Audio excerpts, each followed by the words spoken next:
sharing the screen and do also from the beginning. Yeah, welcome also from our side. You see the topic academic writing and mediation, CEFR-Informed. Quite a big program, and we have a big program, so it's always a problem of time restraints.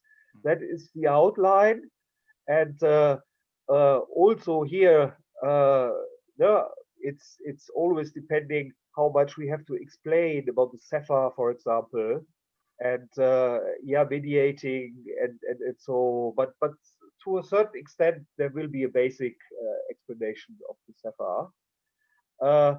So one problem, I also wrote this. I sent it the link also to the chat. I don't know if it's still there. Maybe I will resend it again a bit I can see it. Yeah. uh, it is I will in workshop one will work with the software called MindMeister, and it is online available, but it's useful to do to uh, to uh, uh, to make a Toloku, to not log in, to make an account, which is possible free of charge. Uh, but you don't have to do it but if you want to participate in this in the MindMeister part, it is better to do. You see this at this link, and then you can go to this mind map mediation. Okay, so the problem we all facing mediating in a primarily monolingual classroom. And monolingual classroom could be, of course, a Japanese monolingual classroom or an English monolingual classroom. Uh, it is, of course, also lingua is a very broad concept, but that is one of the problems we're facing. And yeah, it's there are also from Englishes the possibilities to address this. And Jim will do this from the position of World Englishes and ELF. Please, Jim. Okay, thank you very much, Alexander. So in 2002 at Chuka University, we started the College of World Englishes. And Alexander's point about the monolingual classroom is we have something called the Learning Support Wing, and there are signs up there by some of the native instructors that say English only because they want them to have a chance to practice English. But World Englishes began with the work of Braj B. Khatru, who did he's from Kashmir in India, and he did his PhD at Edinburgh, and he had Firth and then Mac Halliday as his PhD advisor. So World Englishes begins with the view of functional linguistics, but one of his first publications was this Indianization of English. So he wanted to show that English is an official language in India, and it's used in a lot of domains in society. So one of his first major books was about the Indianization of English, and came out in 1983. And World Englishes people are people who look into contact linguistics. Their sociolinguistics is important. They study language variation and change and the spread and innovation in English. But this is Khatru's famous 3 concentric circles model. Actually, the concentric circles model has the inner circle in the center, but that was criticized as marginalizing the other Englishes. So Khatru later developed a vertical model. So you see the former native countries are the inner circles at the bottom. Then you move to the outer circle, which are the former colonial countries where English has some official status. India, Kenya, Singapore, Philippines. And then you move, the model is inclusive. So you see the expanding circle at the top, and that's where Japan would be. So this model replaces the ENL, ESL, EFL design, because for Khatru, English was not a foreign language in any country. We see that the term EFL is still, of course, widely used, but English is in a lot of domains. People are very worldly, whether it's Japan or Holland or Germany or Greece. They're interacting with people all over the world on a daily basis. So I like the use of the expanding circle rather than English as a foreign language context. Okay, so but one thing, I have this little note in green that says internal. A key thing to World English is it's looking at English within Singapore, English within India, and not that much at the interaction of different Englishes.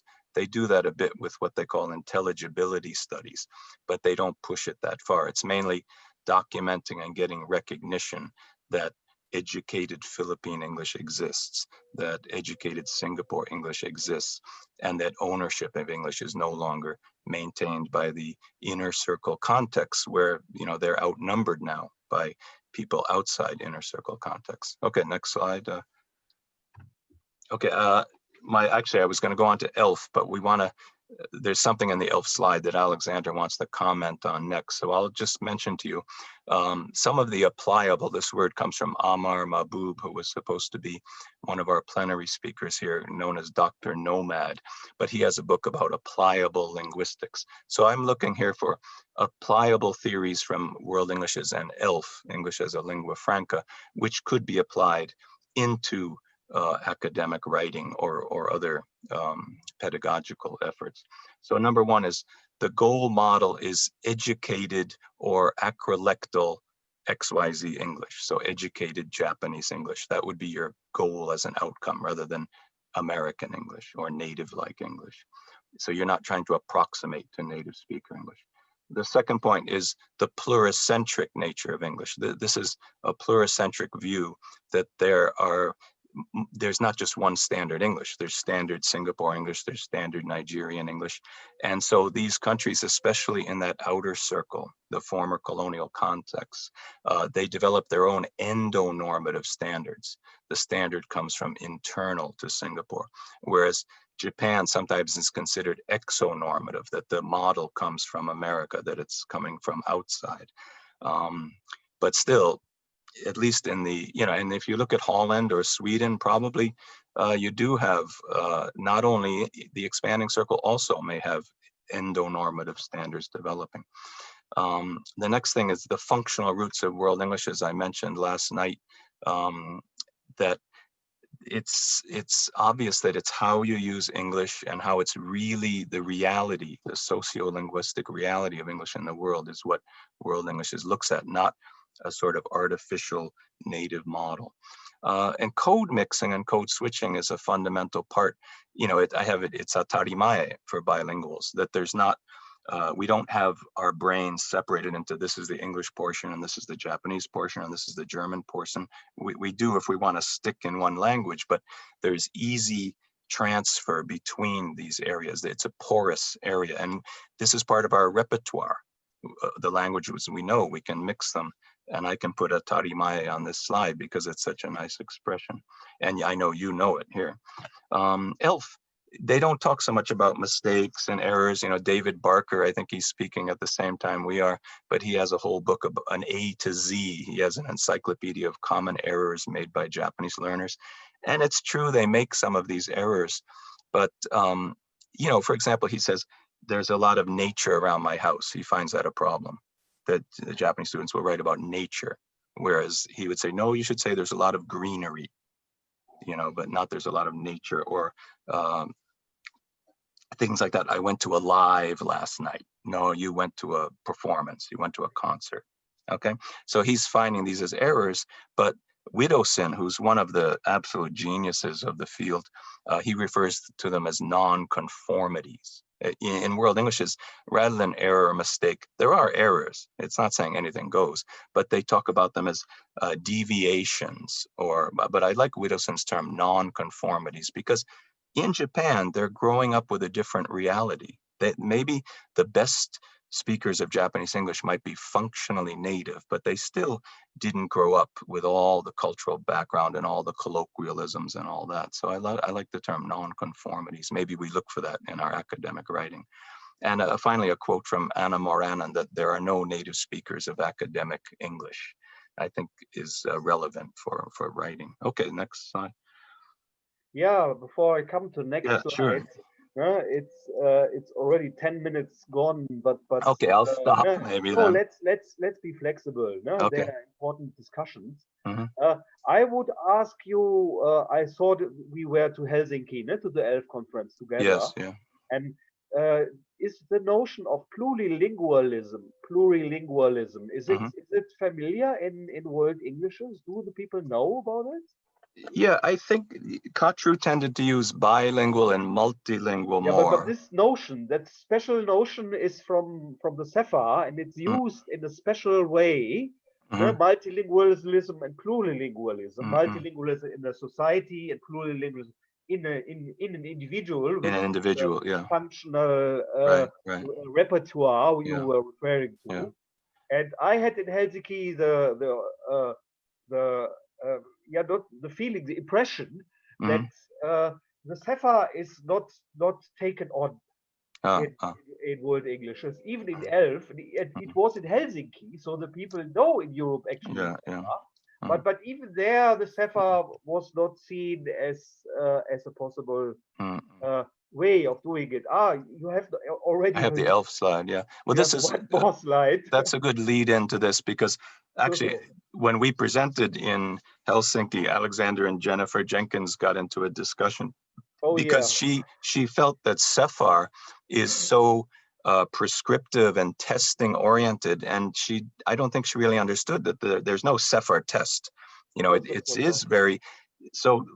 The reason Alexander and I are working together is that we find that ELF or World Englishes and the CEFR can be quite compatible, whereas a lot of people misinterpret CEFR as being totally, native oriented. But as we know, as Alexander told me when it first happened, a lot of the mention of native speaker has been taken out in the companion volume, and it's about what you can do It's coming later. functionally Yeah. in the language.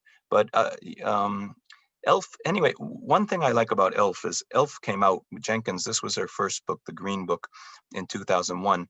Cambridge or Oxford would not yet, she didn't have the confidence to say the phonology of English as a lingua franca. So even though it's EIL on the cover, this is the book where she introduces the lingua franca core, which was some phonological tips about certain things you didn't need to worry about and certain things you did need to worry about. But that's sort of the start of ELF for her, 2001. There's a definition here from Moranen about the key to ELF is it's all the expanding circle scholars who got very interested in ELF because World Englishes did not really say what happens in detail when you use English as an international language. So what ELF does, starting with Seidelhofer, Barbara Seidelhofer, Widowson's wife in Vienna, was they built a corpus called the voice corpus. You can find this online. And the voice corpus is, 100 hours of conversations with people from different backgrounds, including some native speakers, but you really have the data there where you can look at how do people negotiate reality, how do they idiomatize online. Okay, so when Indian English meets French English meets Japanese English in a meeting, how do they work things through? So ELF gives us that which World Englishes really did not. Okay, so, and Alexander, he's going to go on to super diversity, but I do mention that Will Baker, the famous ELF scholar, did look a lot at complexity theory because, again, these ELF interactions are very complex. Okay, Alexander. Yeah, I don't want to read this no, very nice citation here from Pennycock. Uh, Actually, these complexity issues, what is actually a language? What do we teach? They are not so new. In social linguistics, it's long known. Uh, and the problem is, of course, that there are different perspectives on this. If you're a teacher, you can't always question what you teach. No, but no, this super diversity and complexity is an issue, and especially, of course, in Europe. And no, the CEFR is a tool not only for addressing super diversity, but especially for multilingualism and multilingual societies or multilingual circumstances. And yeah, I don't know if I really have to explain what the CEFR is here, because I see some people from my SIG and Noliko Nagai and Gabi Schmitz definitely know what the CEFR is. And you also know Ellen S. I think I don't know what the others know, but actually these slides are very short. And also Europe and the Council of Europe, it is always mixed up with the European Union, which is of course these two institutions are very different. So there are also differences, and here also the famous Blue Book of the CEFR first came out 2001, and a lot of experts got it before. So it is long available and now in 40 languages. Here, what the people are very aware of, and that is, of course, also the image what Jennifer Jenkins had, they're the testing thing of the CEFR. And of course, the CEFR is used for tests, not only for English, and is known for this. But it is the CEFR is not testing alone. So looking at the stakeholders, the Council of Europe, especially the language policy division, came already, and then the language testing and teaching institutions, especially ALTE, they are of course important, but also the publishers of textbooks. That was the situation, or is the situation in Europe, and it is used very in very various ways in Europe. And of course, we are not in Europe, we are in Japan, and we have to look how the CEFR was recepted here, taken on here. And actually, here in Asia, Japan is very informed about the CEFR. The translation was very early, even earlier than some of the language editions, volumes of other smaller languages. For example, Portuguese or so came later than translation in Japanese. So that early. And here are long, you see here, there are a lot of projects related to the CEFR here in Japan. But the CEFR issues here in Japan are different. In Europe, the CEFR is more, it is of course also done related to testing, but it's more a project of language policy, and one important cornerstone of it. While here the CEFR is often used for addressing language policies and also to repair especially high-stake tests.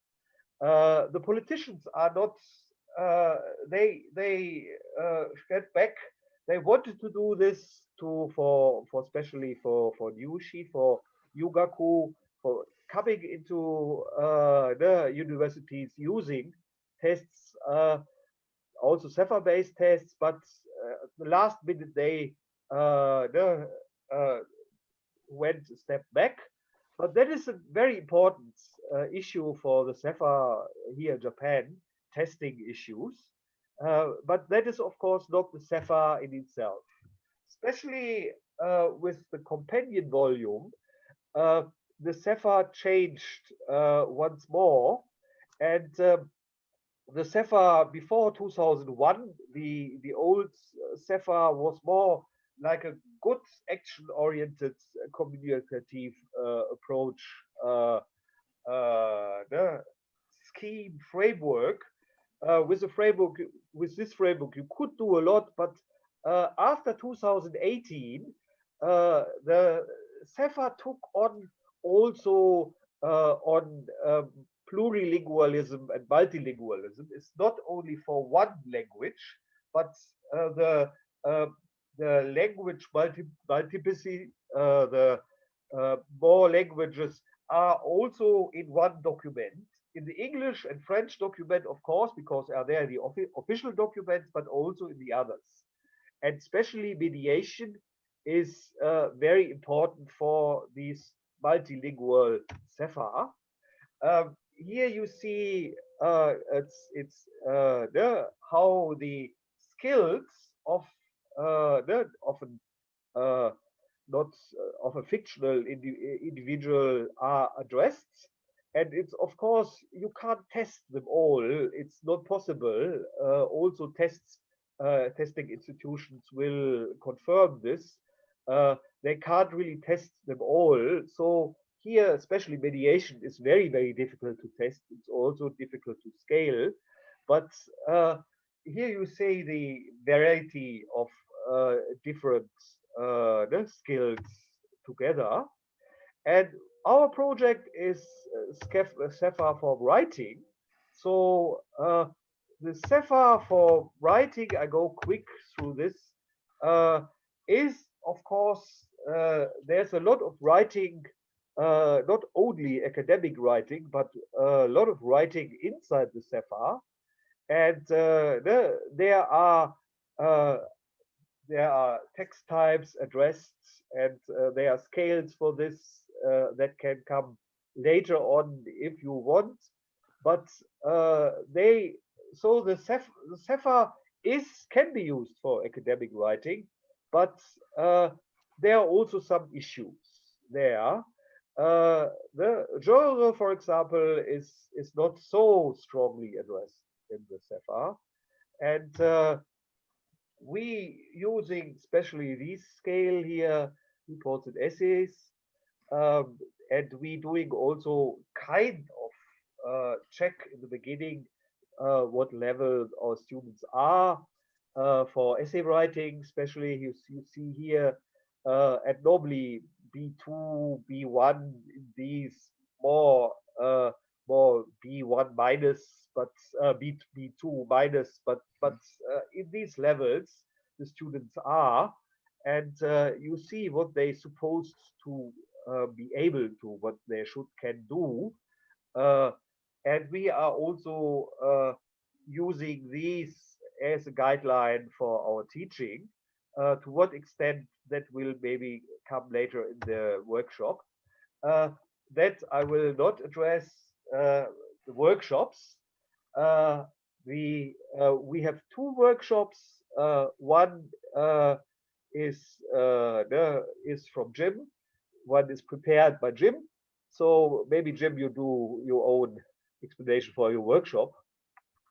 Yes, I have a couple of these Socerons, the graduation thesis. We've been doing this. This is the third year now, so I have ones from 2018 and 19. So the plan was to first brainstorm some ideas of what the implications of World Englishes or ELF might be for academic writing.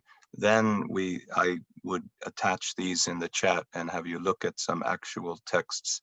And again, we thought if we get 20 people, but I think maybe individually you could look at what kind of things you might feel you needed to edit or change on a micro and macro basis. So I have a little worksheet that I would also attach in the chat area, and then we would come back together and possibly discuss it within the breakout room a little bit then before we come back to the main Q&A section, then look for areas for further research. Yeah, sorry, Jim. No, that's the reason why you looked a bit puzzled, because we said my workshop is first. So oh, that's all right. Yeah, but it's okay, I think. But no, that is Jim's workshop, more addressing the actually academic writing, and my workshop is more about mediation, and especially the beginning of the academic writing, the dealing with concepts, mediating with concepts, what is of course also for the students very difficult, but for scientific reason, for topicalization, very important. And I want to do this actually with this MindMeister software, but it is also possible to discuss this from the standpoint of mediation. especially, of course, from the standpoint of mediation from the CEFR. There are here how the CEFR is using mediation, and concepts are a part, but only to a certain extent, encouraging conceptual talk. That will also be a part of the workshop. And yeah, it's maybe a very small workshop then. But then after the workshop, we plan to gather here again and then do Q&A and the discussion, the dissemination of results and so. But first, the very difficult problem has to be addressed: how to shape who wants to go into what workshop. And for this, the audience has to be active and decide. Of course, unfortunately, we can't do a polling here. But yeah, what about the audience? What do you think? In what workshop you want to take part, and how shall we do this later on? And maybe there are already some questions also about the workshops and also about the slides. We are a small group here, so we can be flexible.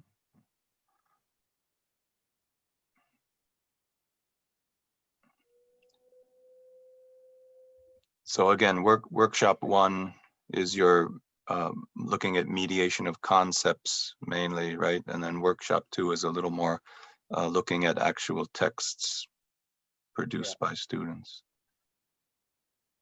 So what I don't know, any suggestions from anyone, the best way to? Are you planning to like do these separately in breakout rooms, or you want to do Yeah, one? that was the our intention, that we do this separately in breakout rooms, and then afterwards, we thought for about half an hour, but it's already this presentation took already more time than we expected. But we want to have Q&A time maybe in the end for 10, 15 minutes, maybe 10 minutes. So for the rest, until 40, that will be 20 minutes. Can you make this in 20 minutes, Jim? Sure. Yeah. Okay. So one person is going. Nukulo. I have also problems with the kanji reading of names. Can you help me with the reading? It's Nicole. Ah, okay. It's Nicole. Thank you. I have this not with all students. If someone is called Yamada, it's of course okay, but some kanji are more difficult for me. So Nicole, you want to go to workshop 1, and what about the others? 1 was mediation, was it? 1 was mediation, yes. Okay, I think I'll try 1.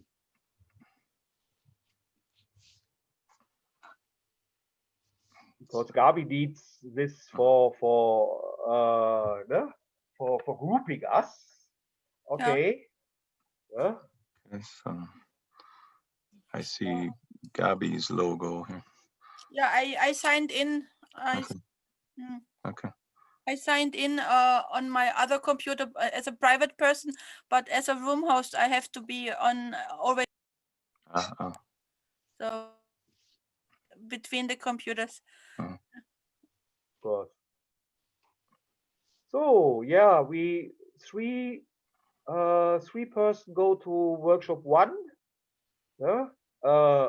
3, 4, the 3 with me, and 1 person. Noriko is going to workshop 2 with Jim. There are also 2.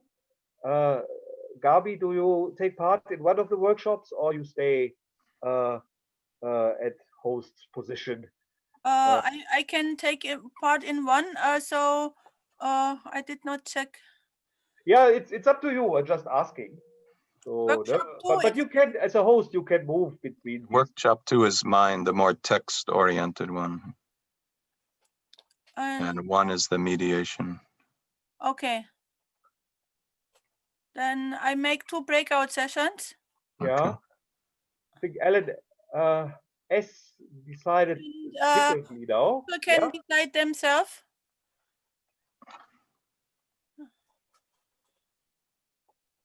So I make 2 breakout sessions Okay. and people can join themselves. Also, okay. So You should be able to see the breakout session, and then you can choose room 1. This is with Alexander, and room 2. This is with Jim. Yeah. What? Do you see it, Alexander? Yeah, I don't see. Maybe I'll be going to room 1, I guess, or room 2. Where's a room? I cannot see the breakout. Yeah, I don't see my room yet. Well, I see your name, so. Can you hear me, Gabriella? Maybe only you can hear me. I see. Yes. I move you to room 2 and Noriko too. Yes, please. And Alan? Alan is 2, yeah? You can switch later.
But afterwards, as we analyze the texts more, then hopefully we get a takeaway of that can be applied more generally for Japanese students. I think Noriko said they have trouble mediating within themselves the concepts.